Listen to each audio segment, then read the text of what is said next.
Of course, we are looking back on this episode for original UGgboots.com.au, Australian-made and Australian-owned, with over 30 years' experience manufacturing sheepskin UGG boots in Australia. And we wouldn't have thought that late January, early February would still be UGG boots weather, but we are getting a few of those days at the moment, which has been a little frustrating. But we are delighted to welcome back. We've had, this is now our second two-time guest on Unpluggered. The first of our two-time guests is Aaron Hamill. The second is Chris Toce, who joins us to have a bit of a chat about the off-season that was, and it was a very different off-season. He is the state recruiting manager for the Saints. And Chris, thanks for jumping on with us again. No worries, Darren. Thanks for having me, mate. And great company with Sammy Hamill. He's one of the greats. Yeah, you certainly are. Been a year like no other in many respects. How's it been observing the talent when people haven't really been playing, certainly in Victoria anyway? I imagine it's been a lot of video and a lot of reflecting on 2019 almost. Yeah, it was a different undertaking, that's for sure.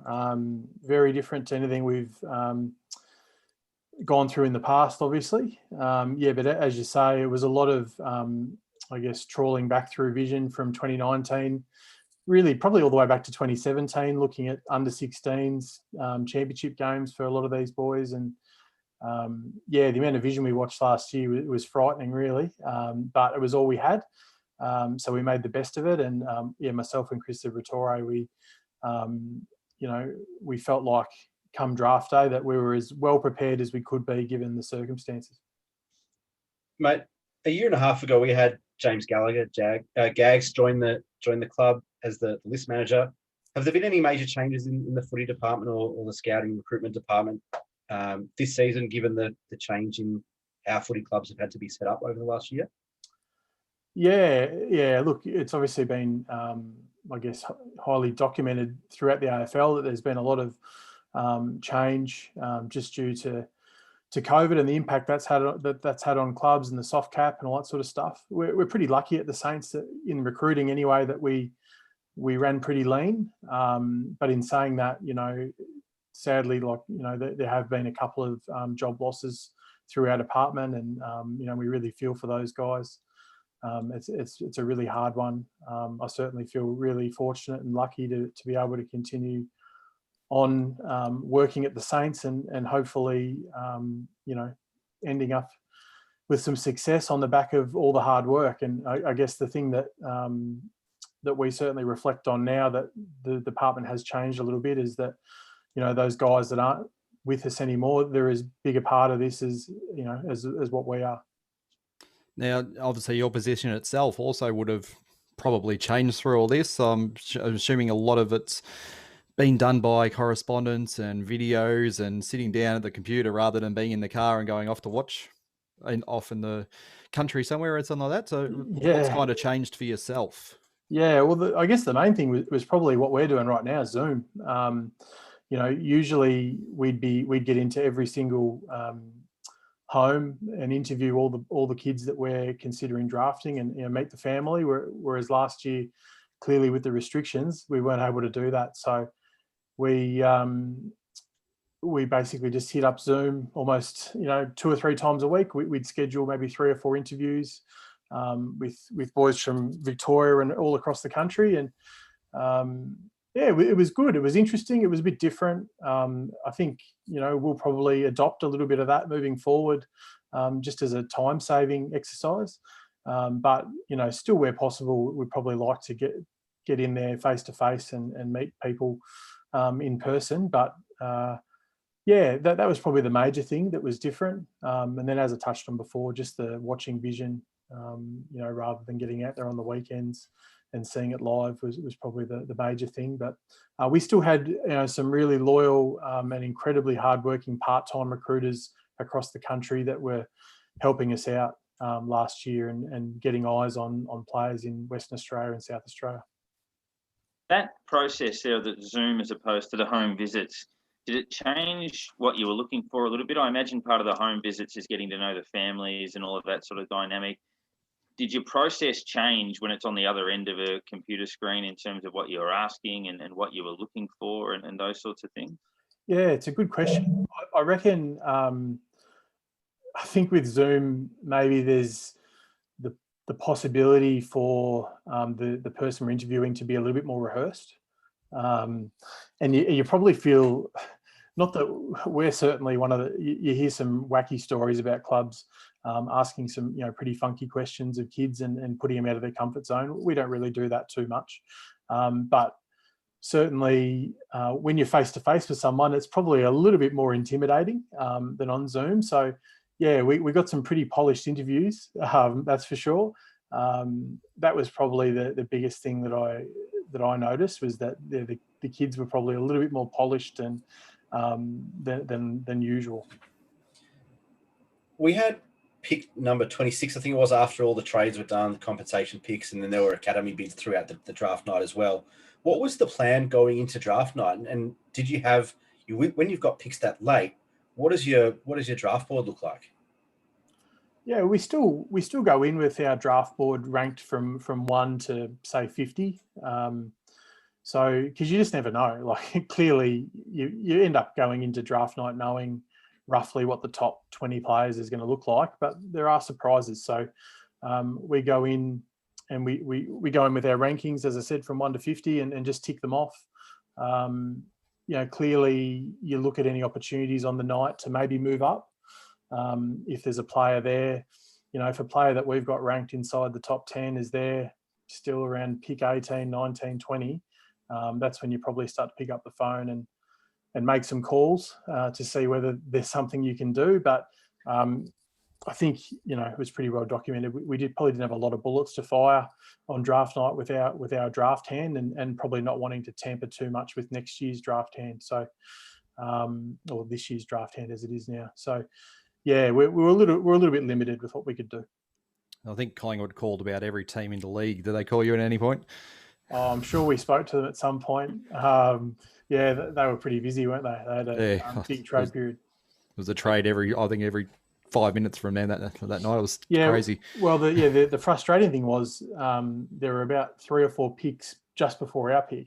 So we kept thinking, okay, we're going to be picking this guy now, and then there were lots of trades done just in front of us. So it was a little bit frustrating, but in the end, we were happy with what we got. When they talk about, trades and things like that, and you're not necessarily in on those conversations, but when it comes down to, we're looking at this player, we might trade a future second, we might trade this year's second, do they engage you in those conversations and say, well, what does your draft board look like? How keen are you on X, Y, and Z? So therefore you might think, well, we're better off trading a future second rounder than a current second rounder because we like what's there, or the other way around. Is there a lot of those calls around how that works? Yeah, no, absolutely. No, we're quite involved with all that.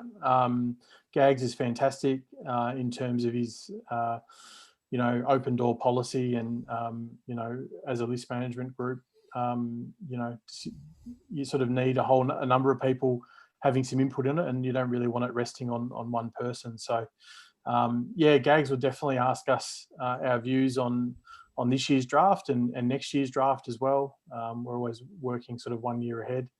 And then we try and give him a rough guide on what a particular pick might mean in terms of a player that we could bring through the door. So pick 26 and pick 45. Can you tell us a bit about Matt Allison and Tom Highmore? And was it a goal to go into the night looking at those kind of mid-sized key size players? Yeah, no, when you've sort of got those picks, you've got to be a little bit open to anything. And, you really just want to pick good players, as probably as boring as that sounds. But, Matt was somebody that we thought could really complement what we've got. Clearly, we've got Big Max there, who everyone's really excited about. I'm sure you guys are. We think Matt really complements Max potentially as well. Matt's got a really big engine, and we think he's going to play his best footy probably a little bit higher up the ground. So that's, whereas Max is probably, he's going to clearly get up the ground at some stages as well, but he looks pretty dangerous close to goal. So Matty will give us that little bit of flexibility there, and he's still growing as well. I think last check he was about 196. He runs he runs like a midfielder in terms of his endurance, and he's got the potential to possibly go back and play there as well. So he's pretty untapped, Matty, but we were really happy to pick him at 26. So in regards to Matt, obviously some people may not know that his uncle was a very good footballer for North Melbourne, Brett Allison. Yep. Was he someone that you maybe had a word to about him at all, or did not with the restrictions this year, didn't get a chance to do that? Or yeah, actually, I know Brett Allison because he has worked in the talent pathway. But no, we probably didn't reach out to Brett. I mean, being his uncle, I reckon he could guarantee he was going to give him a pretty glowing report. So we tend to look for the people that might tell us something bad. No, but the thing with Matty is that there's just nothing. No one had anything bad to say about him. He's a fantastic young man. Really grateful for the opportunity. And the feedback we've gotten so far from the coaches is that he just loves to work. He's got a real appetite to get better, and that's going to hold him in good stead. Tom Highmore, we'll talk about, I guess, how you got to South Australia and that process a little bit later on, but you were able to watch him live a fair bit this year. South Australia played a bit of footy, not a lot of footy, a shortened season over there, but we have had a really good track record, as we're discussing off air, with mature age defenders out of South Australia. Yeah, it seems to be a bit of a happy hunting ground for us. So we've gone back to the well again. But yeah, look, Tom's a guy that we've been watching since he's 17. He was part of the GWS Academy as a junior and played his footy in the NEFL for Canberra over many years. I think he finished second in their best and fairest, playing sort of senior footy as a 17-year-old. He was actually quite a highly touted player as a 17-year-old, but he got glandular fever in his 18th year, and that sort of threw him about. And his footy over a couple of years in the NEFL for Canberra has been really solid, and we've been watching him. Maybe we lacked the courage to pick him out of Canberra. It's a little in racing parlance. It's sort of you're not as sure on the form out of there. But then, to Tom's credit, he decided to take himself out of his comfort zone and go to South Australia. And, it was a fantastic decision that he made because his footy stacked up to that level. And if not for a couple of injuries, I think he would have put together an absolutely stellar year. In the end, he didn't play all the games, but the footy he did play was excellent. So, no, we're really confident that he's going to be able to step in and play some footy for us where needed. But Parko just alluded that you're able to get over to Adelaide and watch Tom play a bit. How'd that come about? Yeah, so we were obviously stuck here in Melbourne during the second lockdown, and Gags had an idea. Maybe one of us should try and get to Adelaide. I put my hand up to do it. So I basically went into quarantine in Queensland through the AFL on the same quarantine hub that Hannah's and Gresh went on. So I was there for 2 weeks, and then I went up to Noosa for 3 nights just to sort of see the team and the staff there and say good day. And then I went to Adelaide for 3 weekends. So I got the last 2 rounds of the regular season and the first weekend of the finals. So that was a fantastic opportunity. It was hard being away from family, not so hard being away from restrictions and masks and all that sort of stuff. But yeah, it was fantastic, and thankfully we got a player out of it. But there was no guarantee that would happen, mind you. But yeah, it kind of makes it feel like it was worthwhile now. How did you find the first year players last year found the hub? Obviously, you knew him quite well going into the season, having spoken to him so much before the year. How did you find they found the hub and how they basically got through it all? Yeah, I reckon you'd get lots of different answers. Some guys love the hub because some guys are real footy heads and just love being around it, and then you've got some guys that really like to get away from it, to get away from footy when they get home, and they probably didn't enjoy it as much. But No, the first year guys all got through the hub pretty well. Burnsy obviously played the one game over in Adelaide last year, and he's really hit the ground running this pre-season from all reports. So I'd be expecting that we'll see a bit more of him in the senior side this year. But no, those guys all handled it really well. They were very professional with how they went about it, and in saying that, I'm sure everybody hopes that we don't have to go into a 100-day hub again this year. A second-year player, I guess, was Max King, but a debutant. Pretty pleasing first season, really, at AFL level for him. And again, an awkward one for a lifelong Saints fan to debut at Marvel in front of nobody in round one against North Melbourne. Would have been tough, but I would imagine it's fair to suggest that the club feels he's tracking about as well as they could have hoped. Oh, for sure. I thought he was fantastic. The thing that I loved about Max last year was just his contest, and he probably didn't hold on to as many marks as he would have liked, and he'll catch those as he gets bigger and stronger. But he just rarely seemed to get beaten. And you look at the success of our small forwards last year. I think a fair bit of that had to do with Max, and I guess the predictability of our guys knowing that he's going to create a contest and bring the ball to ground. Another one of our kind of second-year debutants last season was a midfielder in Jack Bytel, and I think there's a lot of Saints fans that are looking forward to seeing how Jack went in his second year of AFL footy, his third year in the system after that, missing the first year. But obviously the recruitment of guys like Crouch and even Higgins to go into the midfield, what does that mean for someone like Jack, who really, when he was given some time in the middle, really showed a fair bit? And what are we expecting out of Jack in 2021? I think the expectation of Jack is just to continue getting better. He made some really good strides last year, and I don't know what you guys thought, but I thought the few games that he played, he certainly looked up to the level. I don't think that, Brad Crouch coming in puts any limit on Jack. I think the one thing you can see with AFL footy and really successful teams is that you just can't have enough midfielders. So, and the thing about mids these days as well is that you've got to be a little bit versatile and be able to do a fair few different things. That's probably an area for Jack to continue to improve as well. And the same with Burnsy and and all the other guys. Even Hunter Clark probably wants to play in the midfield more as well. But he's pretty good at half back too. So I think competition for spots is healthy. That's what we want. We're building a better list. So from my point of view, it's exciting, and I think from what I know of those guys, your Burnses and Bytels and these types, they're up for the challenge. We hear a couple little whispers about other things that may happen before the season starts. Is there anything that's going to further our list before we go into the year? Is anything happening there or not yet? Yeah, we've got a few list spots available still, and that's been by design.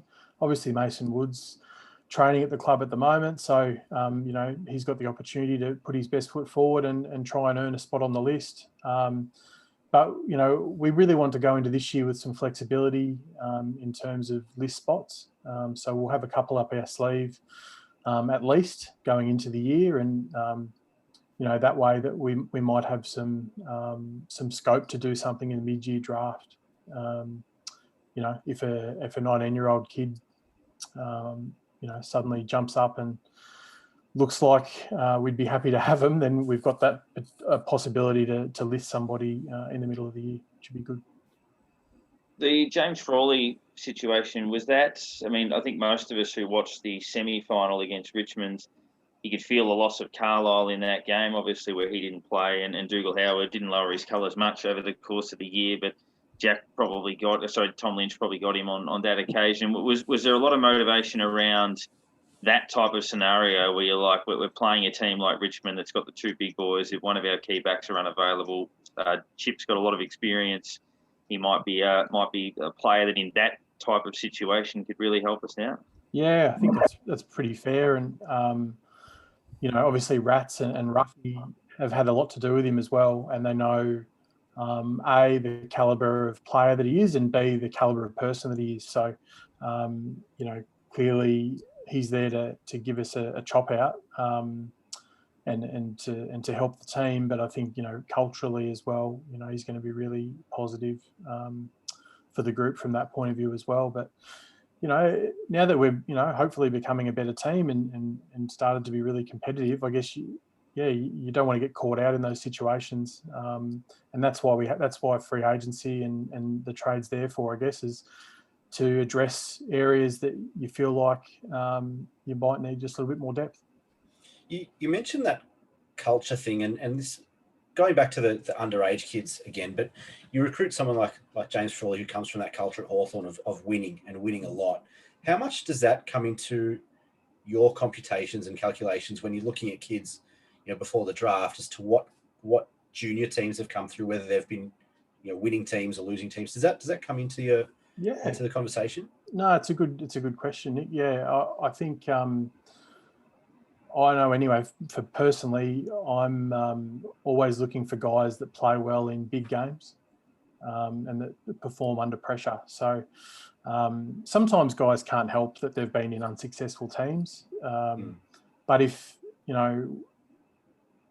when given the opportunity to play a final or maybe a nationals game for their state, that's when you want to see them play at their best and, I guess, relish that opportunity.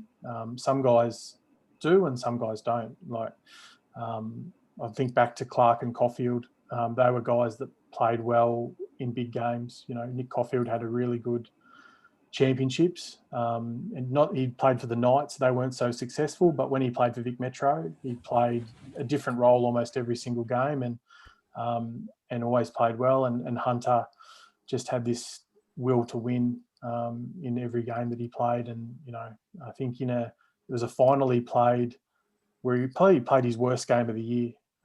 He would have only had maybe 10 possessions, but he had something like 18 tackles. It's like, shit, this guy's fair income. He's not having a good day, but he's going to make sure that he contributes in some way. Do you go into this year feeling there could be a slight gap in the draft market this year coming up? You got the top age kids pretty much haven't had their bottom age year ahead behind them, so they're kind of coming in a little bit underdone. Do you feel it could be more older players brought into the draft this year as a make up for it? I'm not too sure. I think this year's draft is going to be pretty good. We're pretty excited about it. There's going to be a lot of guys that didn't get drafted last year just due to lack of runs on the board, basically. Again, going back to Nick Caulfield. So as an example, if COVID had happened in Nick Caulfield's 18th year, he wouldn't have got drafted, probably. It was he needed that 18th year to play well to actually get drafted. He ended up a top 10 draft pick. There's going to be guys like that this year. So you've got those players, and then we think that the under 18 group this year is actually a pretty strong group as well. So I think the draft's going to be pretty good in terms of mature age. Yeah, I think the state leagues have started to regenerate again. It sort of happens that every 2 or 3 years, there's some, maybe over a couple of years, there's some really good state league players get drafted, and then maybe for a couple of years, there's not so much fruit on the tree, so to speak, and then it regenerates again. And I think we're sort of maybe coming into that, which is good. It's the final one from me. I've always been curious. How much of the Saints do you actually get to see over the course of the year? I imagine under normal circumstances, this year it would have been a bit different. Last year it would have been a bit different. But normally you'd be offered a local game or in South Australia or WA watching an under-18s kid. Yeah. I imagine you probably catch up on replays, but how many times a year do you reckon you watch St.Kilda live? Yeah, as you say, I watch them every week, clearly on the telly or on a replay if I couldn't get to it. But in terms of live, when I first started sort of six or 7 years ago, probably only 1 or 2 times a year. We weren't very good at it, at getting to the games. We've gotten a lot better at it. So, and I think now that we're getting a bit better, we're probably getting some better night time slots. I can sort of get to those games. So I'd say half a dozen. I try to at least get to half a dozen. And as you guys, I'm sure will be keen to do. I'd love to get to a final. That'd be nice. That would be nice. That would be nice. Yeah. Mate, last one from me, a bit of a cheeky one, but there was a photo of you guys just prior to the draft on all the Saints socials pages, surrounded by delivery bags. Yeah. What did you guys have for dinner? What do we have for dinner? Pizza, mate. Pretty boring. Yeah, just a stock standard. Just the pizzas and a few. There was some salad there as well, but as you can probably tell, I didn't hit the salads too much. To finish off, the formation of the new, it's Eastern State Football League, I think they're calling it. Yeah. Is that going to change what you do a little bit? Are you going to be watching probably maybe a little bit more of that, or?